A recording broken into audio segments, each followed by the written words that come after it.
ഡാ എടോ ഇവിടെ വാടോ ഒന്നേ ഇവനിത് എവിടെ പോയി കൊടുക്കണം എടോ. ഓ ശല്യം, ഇന്ന് അവള് 4 കാലിലാണല്ലോ, എന്റെ വിധി. എടോ ഒരു ഗ്ലാസ് ടച്ചിങ്സ് എടുത്തിട്ടോടാ. ആ വന്നി പിന്നെ ആരുടെ അമ്മനെ കെട്ടിക്കാൻ പോയിക്കണേ പുല്ല്. നീ ആരുടെ പോയി കിടക്കണോ? ഇത് എടുക്കണ്ടേ? നീ ടച്ചിങ്സ് വയ്ക്കുമ്പോ തരൂലോ.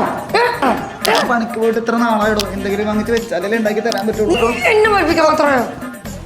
ഇവിടെ വാടാ. ഞാനില്ലാത്ത സമയത്ത് നീ വേറെ വിളിച്ചിട്ടല്ലേ?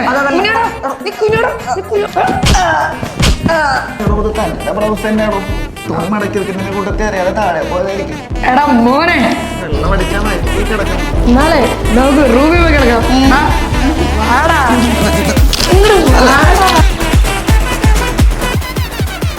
കാര്യം കഴിഞ്ഞപ്പോ ഞാൻ കറിവേപ്പില്ല, അതല്ലേലും അങ്ങനെയാണല്ലോ.